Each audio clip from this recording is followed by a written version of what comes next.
예배당 안에 더 많이 들어오셔야 되는데 거리두기 하고 앉다 보니까 다 많이 들어오시지 못해서 너무나 아쉽습니다. 예배당에 계신 성도님들, 또 부속실에 계신 분들, 가정에서 예배하는 모든 분들에게 하나님의 은총이 충만하시기를 바라고, 또 설을 지난 지가 얼마 안 됐는데 2022년 한 해 동안 하나님의 평강 가운데 지나시도록 다시 한번 인사를 드리고 싶습니다. 믿음 가운데 승리하시는 한 해가 되시기를 간절히 기원합니다. 오늘은 또 제법 날씨도 추운데 바깥에서 안내하신다고 애쓰신 많은 분들께 진심으로 감사를 드립니다. 바깥은 추워도 성령님께서 그 속을 따뜻하게 해주실 줄로 믿습니다.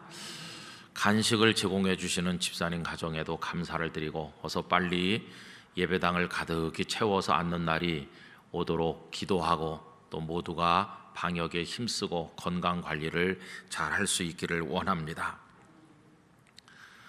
잘 아시는 것처럼 우리 예수님께서는 나사렛에서 성장하셨습니다.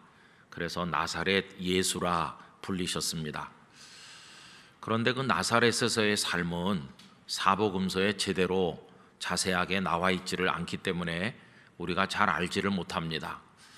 그 아버지 양부인 요셉에 관한 기사가 애굽에서 돌아온 이후에는 거의 없기 때문에 많은 분들이 요셉이 일찍 세상을 떠난 게 아닌가 짐작을 하는 이들도 있기도 합니다. 우리가 잘 알 수는 없지요.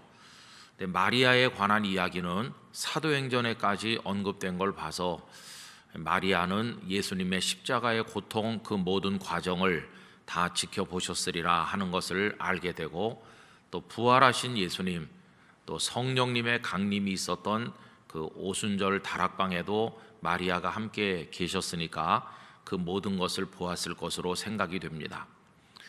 어쨌든 나사렛에서의 예수님의 모습이 우리에게 그리 많이 알려져 있지를 않습니다. 그런데 우리가 그저 예수님의 성품을 생각할 때 그 어머니에게 얼마나 사랑스러운 아들이셨을까 생각을 해보는 것이죠. 아마도 맏 형님으로서 그 뒤에 육신의 동생들이 태어났는데 가정의 살림살이를 책임지는 역할을 예수님께서 감당하시지 않았을까 생각합니다. 그랬다면 예수님께서는 세상 사람들이 살아가기 위해서 경제적으로 얼마나 힘들게 살고 있는지, 노력하고 땀 흘리는지를 다 아시는 분이라고 생각합니다. 우리 영락교회 성도님들의 가난하고 어려운 많은 삶의 고통이 있을 텐데 우리 주님께서 다 아실 줄로 믿습니다. 나사렛에서 목수로 살아가는 삶이 얼마나 풍족했겠습니까? 모르긴 몰라도 근근하게 살아가시는 삶이 아니었을까 생각을 해봅니다. 마리아에게 있어서 예수님은 너무도 소중한 존재입니다. 마리아는 아들 예수님을 끔찍이 사랑했을 겁니다. 그러나 사랑하기만 한 것은 아니고 깊이 존경했을 것입니다. 왜냐하면 단순한 자신의 아드님이 아니라 하나님의 아드님인 것을 알고 있기 때문입니다. 어떻게 잊을 수가 있겠습니까? 천사 가브리엘이 와서 처녀인 자신에게 아기를 낳게 될 것이라고 수태 고지를 하던 그 일을, 그리고 얼마 되지 않아서 정말 배가 불러와 아기를 잉태했다는 사실을 알게 되었을 때에 그 충격과 동시에 놀라움, 그리고 하나님의 은혜가 자신에게 임한 데 대한 감격을 어찌 잊을 수가 있겠습니까? 그리고 그 일이 어떻게 전개될지 두려워하면서 주시하는 가운데 자신의 정혼자인 요셉에게도 하나님의 사자가 나타나서 말씀하셨고, 그 두 사람은 아무 일 없는 것처럼 예수님을 베들레헴에서 낳게 되었습니다. 그리고는 생각지 못했는데 애굽에 내려가서 여러 해 동안 머물러야 되는 일이 있었고, 그 이후에 다시 나사렛으로 돌아오게 되었죠. 여러분, 일련의 이 모든 과정을 마리아는 절대로 잊을 수가 없었을 것입니다. 또 애굽에 가기 전에 성전에 올라갔을 때 경건한 노인 시므온이 들려주었던 말, 칼이 내 마음을 찌를 듯 할 것이라고 하는 말도 잊을 수가 없었을 것입니다. 그리고 성장해 가시는 예수님의 모습을 지켜보면서 예수님의 특별한 모습에 감동받고 기뻐했을 겁니다. 12살 때 예루살렘에 유월절을 맞이하여 가셨을 때는 저명한 율법 학자들과 마주서서 기탄 없이 토론하시는 예수님의 모습을 보면서 놀라기도 하였을 것입니다. 이게 마리아의 마음속에 그 예수님을 향한 그 모든 기억이요, 그리고 사랑이요, 존경이었을 것입니다. 자, 그런데 여러분, 바라만 봐도 든든하던 그 예수님께서 어느 날 어머니에게 드디어 그 말을 꺼냈을 것입니다. 나는 이제 이 집을 떠나고자 합니다. 붙들 수 없었겠죠. 언젠가는 떠날 뿐이라는 것을 알았을 것입니다. 하나님의 아드님이시니 이 땅의 죄인들을 구원하러 오신 그 사명이 있으시니 그러니 떠날 때가 언젠간 있을 거라고 생각했을 것이고 붙들 수 없었을 것입니다. 눈물은 흘렀겠지만 그 아드님을 하나님의 아드님으로 떠나보내면서 예수님의 모습이 저만치 보이지 않을 때까지 손을 흔들고 눈물로 기도하지 않았겠나, 그런 생각을 해보기도 합니다. 그렇게 예수님은 나사렛을 떠나서 이제는 하나님의 아드님으로 메시아로 사방을 다니면서 하나님 나라 복음을 말씀하시고 어려운 이들 곁에 친구가 되어주시고 병든 자를 고치고 귀신 들린 자를 온전케 하시고 생명의 길이 무엇인지를 말씀하시면서 말할 수 없는 사랑의 사역을 시작하셨습니다. 그런데 여러분, 그렇게 떠나셨다고 해서 예수님과 마리아가 영영 이별한 것은 아니었습니다. 예수님의 주요 활동 무대가 갈릴리였기 때문에 예수님께서는 종종 그 어머니를 뵈었으리라고 생각을 합니다. 나사렛 회당에 가셔서 설교를 하실 때 마리아도 거기 있지 않았을까요? 그리고 오늘 본문에서 보는 것처럼 가나의 혼인잔치가 열렸을 때 예수님과 제자들도 그 자리에 어머니와 함께 있었다고 그랬습니다. 아마도 마리아가 그 집에 결혼잔치 먹거리 전체를 책임지는 일을 한 게 아닌가 짐작이 되고, 그래서 마리아의 가까운 친척 집의 혼인잔치가 아니었나 생각을 해보기도 합니다. 어쨌든 그날 예수님께서는 어머니 마리아의 요청대로 물이 변하여 포도주가 되게 하는 엄청난 일을 이루심으로써 어머니를 기쁘게 하고 그곳에 있었던 많은 사람들에게 기쁨을 선물하셨습니다. 그 일이 있은 이후에 이제 바로 오늘 읽은 한 절 본문이 이어지는 것입니다. 여러분, 오늘 본문을 다시 한번 읽어보실까요?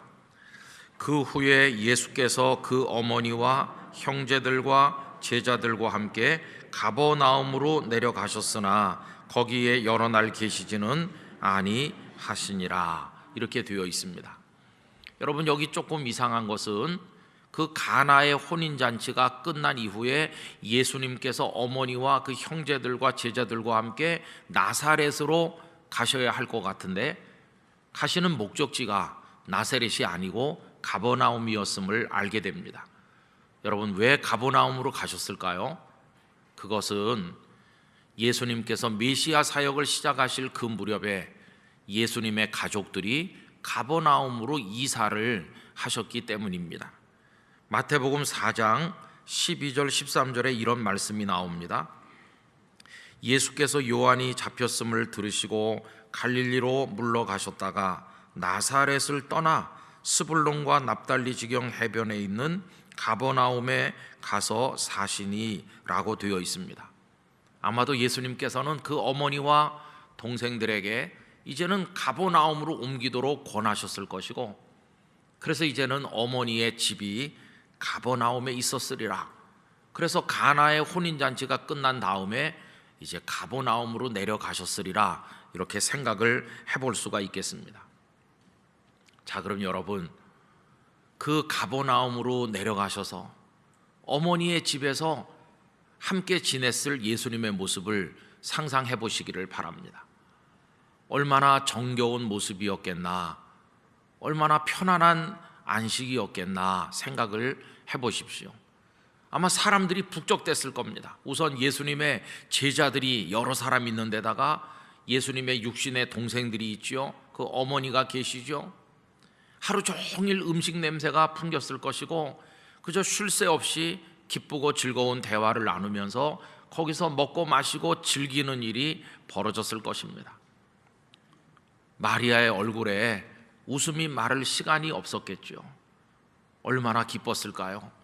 야, 우리 집에 이렇게 많은 사람이 북적대다니. 저 아들 예수가 하나님의 아들로 나가더니 저렇게 많은 사람들을 거느리고 와서 함께 하다니. 얼마나 보기 좋고 늠름한 모습인가 마음이 흡족했을 겁니다. 그 시간이 너무도 귀했을 것입니다. 마치 설을 맞이해서 멀리 결혼해서 살던 아들과 딸이 와서 식사 자리에 둘러앉아서 함께 식사할 때 부모님의 마음이 그와 같지 않았을까?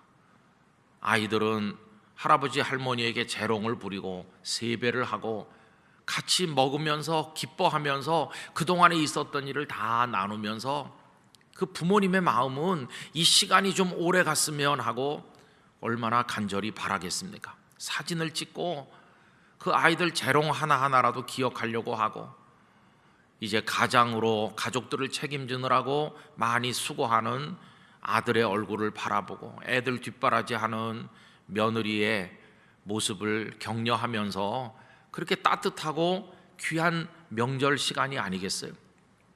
아마 여기 가버나움에서 그 시간이 하루쯤 됐는지 이틀쯤 됐는지 좀 더 됐는지 알 수는 없지만 예수님의 생애에 있어서 가장 기쁜 시간, 가장 편안한 휴식, 그리고 정말 감사가 넘치는 그런 시간이 아니었겠나 이렇게 생각을 해보는 것이죠.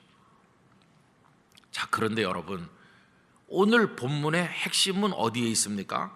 오늘 본문의 핵심은 그 말씀의 끝자락에 있습니다. 오늘 본문 맨 끝에 뭐라고 했나요? 거기에 여러 날 계시지는 아니하니라 라고 되어 있습니다. 그 가버나움 집에서의 편안함과 즐거움이 너무도 귀한 것인데 깨뜨리고 싶지 않고 잃고 싶지 않은 것인데 예수님께서는 그렇다고 해서 거기 계속 계신 것은 아니라는 것입니다. 오래 계신 것도 아니었다는 것입니다. 여러 날 계시지는 아니하니라. 꿀맛 같은 휴식이요, 말로 다 할 수 없는 편안함이었습니다. 그러나 거기 오래 탐닉하지 않으셨습니다. 바깥에 나가면 어떤 사람들은 예수님을 환호하면서 예수님을 높이고 예수님을 사랑한다고 말했지만 어떤 사람들은 예수님을 향해 힐문하고 비난하고 대적했습니다. 얼마나 많은 바리새인들, 서기관들, 사두개인들이 예수님을 공격했습니까? 그런 많은 일들을 겪던 예수님이신데 여기 가버나움 어머니 집에는 모두가 다 사랑하고 모두가 함께하고 아무도 대적하는 이 없는 정말 너무도 따뜻한 곳이었습니다. 떠나고 싶지 않은 곳이죠. 그런데 예수님께서는 거기 오래 머물지 않으셨다는 것입니다. 여러분, 바로 이 대목에서 우리 예수님의 삶의 모습을 읽어볼 수 있습니다.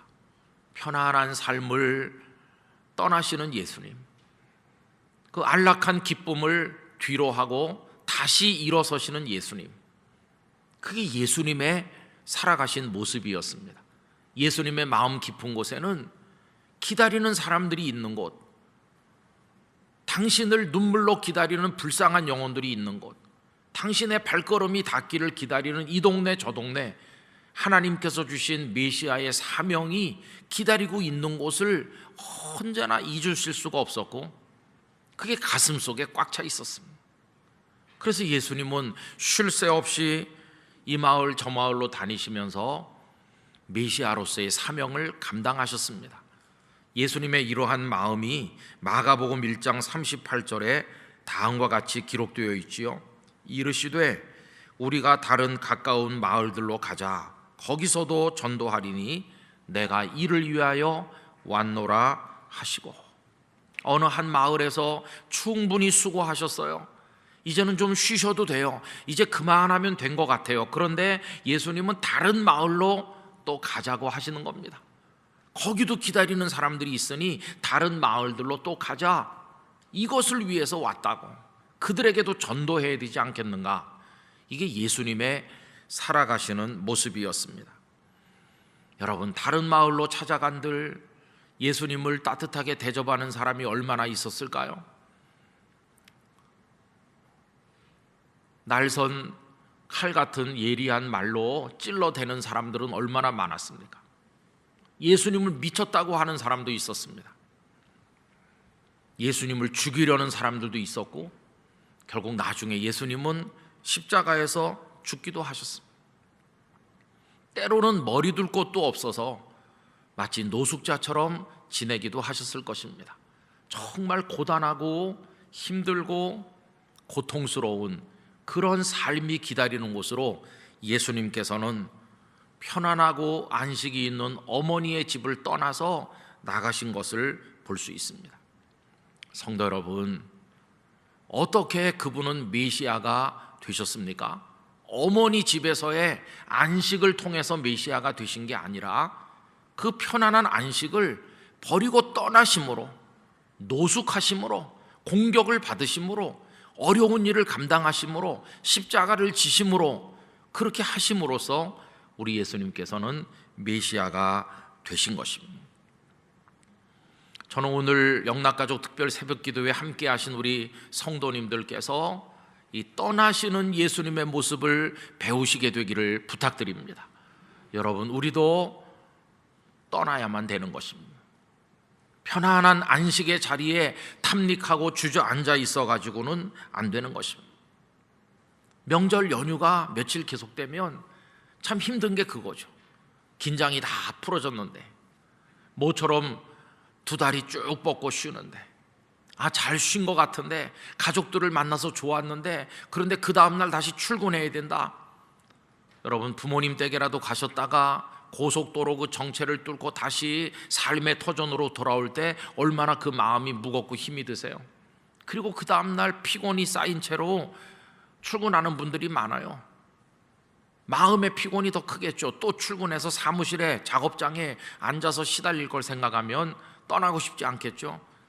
그러나 다시 떠나야 가야, 일터로 다시 나가야, 사명의 자리로 다시 가야 거기서 뭔가가 이루어지는 거 아니겠습니까?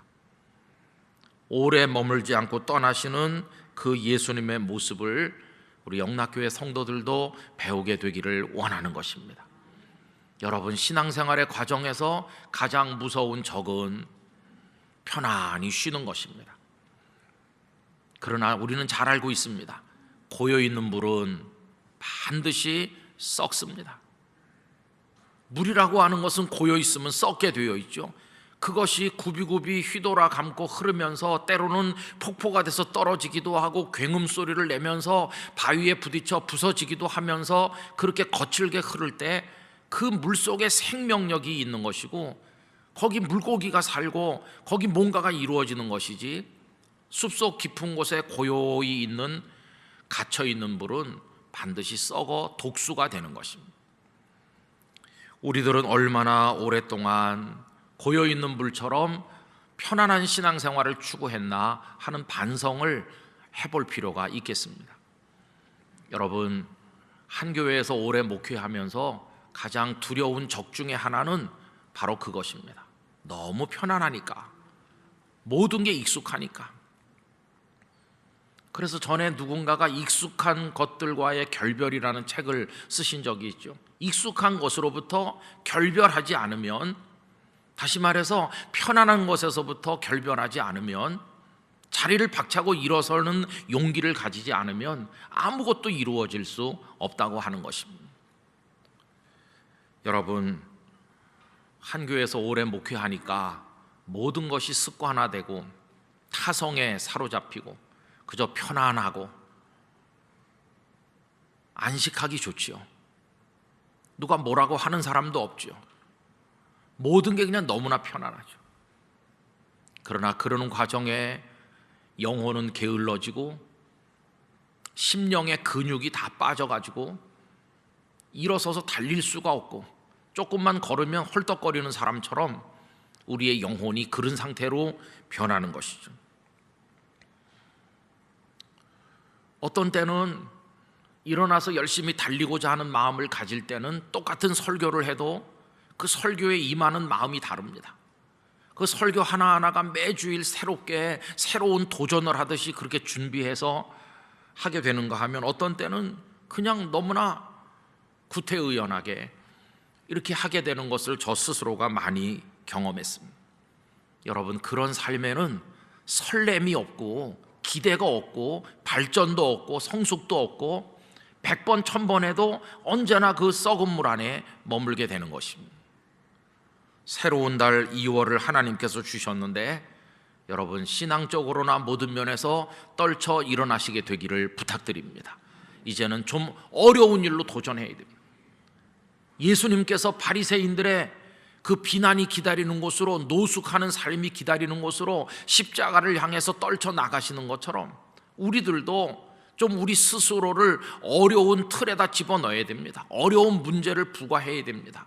그저 맨날 1 더하기 1은 2만 계속하면 실력이 발전되지 않습니다.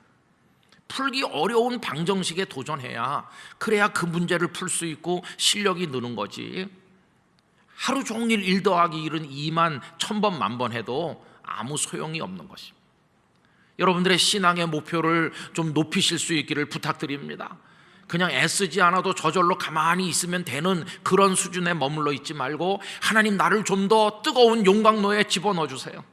좀 더 어려운 문제를 나에게 부과해 주세요. 몸부림을 치고 눈물로 기도하면서 달려가지 않으면 안 되는 그런 삶으로 나를 좀 끌어올려 주세요. 시간은 흐르는 것이고 내 인생은 좀먹어 들어갈 텐데 언제까지나 이렇게 머물러 있다가 끝나지 않도록 저를 떠날 수 있는 용기를 주시고 도전할 수 있는 믿음을 주시옵소서. 그런 기도와 함께 출발하시기를 바라는 것입니다. 하루에 한 장 읽던 분은 하루에 10장에 도전하시기를 바랍니다. 하루에 10분 기도하는 분은 1시간 기도에 도전하시기를 바랍니다.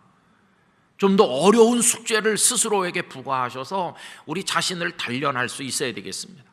영락교회 성도들의 근육이 아주 튼실해지기를 원합니다. 당장이라도 뛰쳐나갈 수 있는 힘을 여러분 갖추게 되기를 원하는 것입니다. 한국 땅에 1000만 명의 그리스도인이 있다고 하지만 다 신생아실의 갓난아기처럼 있다면 여러분, 가장 편한 것은 신생아실의 갓난아기죠. 먹여주죠, 기저귀 갈아주죠, 씻겨주죠. 가만히 있기만 하면 다 해주는데 생존 능력이 없습니다. 불과 몇 시간만 놔둬도 스스로 먹을 수 없으니까, 스스로 배변을 해결할 수 없으니까 아무것도 할 수 없죠. 이 땅에 1000만 명이 다 신생아 같은 것이라면 그게 무슨 생명력 있는 교회가 될 수 있겠습니까? 각자가 얼굴이 긁고, 그리고는 군살은 빠지고, 그리고 근육으로 뭉쳐서 적을 향해 돌파할 수 있는 하나님의 정병이 되지 않으면 이 어두운 시대의 영적 싸움을 우린 싸울 수 없는 것입니다. 너무도 많은 성도들과 교회가 하나님의 복을 오해해서 그냥 편안한 게 복인 줄로 생각한 것이죠. 여러분, 편안함은 사탄이 주는 것이고 고단할지라도 평안함은 하나님의 은혜인 것입니다. 우리들은 그런 신앙생활로 하나님 앞에 달려갈 수 있어야만 될 것입니다. 저는 우리 성도님들이 새로운 달 2월을 맞이하시면서 조금 더 삶의 목표를 높이시고 신앙적인 도전의 목표를 높이시고 여러분들을 향해서 더 채찍질하시고 더 어려운 문제를 부과하시고 더 하나님 앞에 간절하게 기도하면서 달려가시기를 바랍니다. 굳이 1 더하기 1은 2를 하면서 하나님의 은혜를 구할 필요는 없겠죠. 그건 하나님의 은혜가 없어도 얼마든지 할 수 있으니까. 하나님의 은혜가 없이도 얼마든지 할 수 있는 일을 천년 만년 하고 있을 수는 없습니다. 내 힘으로 불가능해 보이는 일, 하나님의 은혜가 아니면 안 되는 일에 도전해야 눈물의 기도도 나오는 것이고 하나님 앞에 매달리게 되는 것이지, 그렇지 않고는 아무것도 할 수 없는 것입니다. 복음을 전도하는 목표도 세우시고 다른 사람을 사랑할 목표도 세우시기 바랍니다. 가만히 있어도 마음이 누구에게 흐르는 거, 그건 사랑은 아닙니다. 그건 감정의 이동일 뿐이죠. 누구나 좋아하는 사람을 나도 좋아한다, 그런 건 주님이 별로 기뻐하지 않는 사랑이라고 생각합니다. 누구도 사랑하지 않는 사람을 사랑할 때, 용서하기 어려운 사람을 용서할 때, 그게 사랑이고 주님이 원하시는 거지, 내 마음이 저절로 흐르는 대상을 사랑하는 거, 그거야 뭐 누가 못하겠습니까? 그래서 예수님은 원수를 사랑하라고 말씀을 하신 것이죠. 어려운 숙제를 스스로에게 부과해서 원수 사랑에 도전하고, 사랑받을 자격이 없어 보이는 사람을 배려하고, 그런 어려운 일에도 도전하시기를 부탁을 드리는 것입니다. 여러분, 이거 하지 못하면 2022년을 보내도 아무 새로운 일은 없을 겁니다.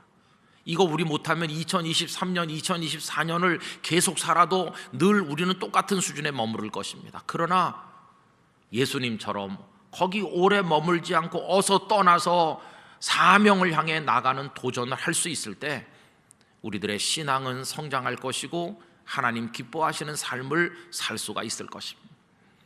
오늘 가정으로 돌아가시거들랑 하얀 종이를 펴놓으시고, 얼마나 오랫동안 내가 습관화된 신앙에 머물러 있었나, 얼마나 편안한 삶 안에 나를 가둬두었나, 내 인생의 영역 안에서 어떤 생명의 역사가 일어나는가, 아니면 골마 썩는 일들만 내 가정과 직장에서 내 주변에서 일어나는가, 언제나 비난하고 마음 아픈 일만 내 속에 생기고 속상한 일들만 생기는지, 아니면 이게 정말 하나님의 사랑이고 능력이구나, 이런 걸 경험하는 일들이 얼마나 일어나고 있는지.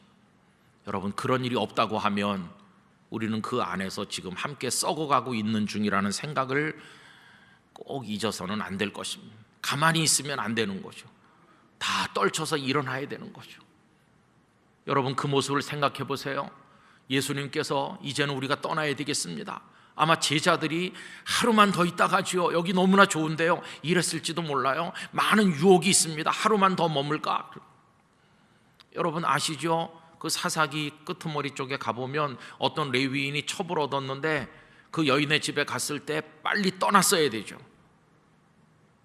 빨리 떠났어야 되는데 장인이 자꾸 붙들어요. 조금만 더 있다 가라, 조금만 더, 하룻밤만 더 자고 가라. 그러면서 시간이 자꾸 지체됐어요.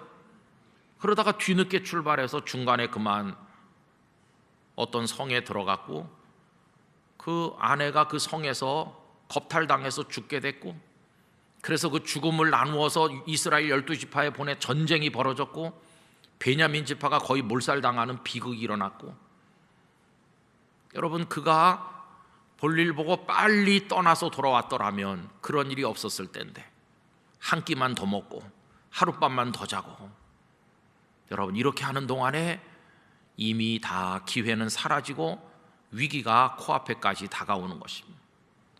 저는 한국교회가 너무 오랫동안 편안하다고 생각합니다. 너무 오랫동안 편안해요. 너무 오래 안주하고 있어요. 긴장도 없고 눈물도 없고 몸부림도 없는 채로 우리 한국교회가 너무 오래 편안해요. 생존이 위협당하는 도전을 하면 몸에 걸친 옷이 찢어졌든 성하든 그런 데 신경 안 쓸 겁니다. 살아있는 거가 중요하니까요. 그러나 너무 편하게 우리는 영적 전쟁을 포기한 지가 너무 오래예요. 너무 편하게 있으니까 그저 우리는 입은 옷이 무슨 색깔인지 그런 데만 신경 쓰는 거죠. 좀 그러고 있을 때가 아닌데, 우리가 가끔 차별금지법 반대합니다, 성명서 한번 하지만 그거 위해서 밤을 새워 하나님 앞에 고민하며 기도해 본 적이 있습니까? 우리들은 너무 편안해요. 영락교회도 너무 편안하다고 생각합니다. 그저 시간 맞춰서 오면 잘 준비된 찬양대가 찬양하고 이 좋은 예배당에서 편안히 예배드리고, 그저 그날 주시는 말씀으로 마음속에 이렇게 좀 이렇게 위로받고, 또 그리고 또 갔다가 여러분들이 그 주님의 나라를 위해서 몸부림치는 영역이 얼마나 있습니까? 우리 그거 너무 편안하게 지난 거 회개해야 됩니다. 이제는 우리 개인이나 교회나 가정이나 이제는 어머니 마리아의 집을 떠날 때가 된 것입니다. 우리를 기다리는 사명의 현장을 향해서 여러분들의 신앙 성장의 목표를 바라보면서 달려가셔야 됩니다. 그렇게 할 때 성령님께서 우리와 동행하시고 우리를 도우실 것이며 거기서 기적이 일어나게 될 것입니다. 여러분, 만나와 메추라기는 애굽 땅에 가만히 웅크리고 있는 백성들에게 임한 게 아니었어요. 만나와 메추라기라고 하는 은총은 애굽을 박차고 떠난 그들에게 임한 것이지, 고단한 광야를 걷는 사람들에게 구름 기둥과 불 기둥이 함께 하는 것이지, 그냥 애굽의 노예로 가만히 있는 이에게 구름 기둥과 불 기둥이 나타난 게 아니었어요. 도전하고 출발하고 하나님 앞에 몸부림치는 사람에게 하나님의 손길이 나타날 것이고 기적이 임하게 될 것입니다. 우리 그걸 잊어서는 안 될 것입니다. 하나님을 체험하길 원한다면 여러분, 어려운 숙제에 다 도전하시기 바랍니다.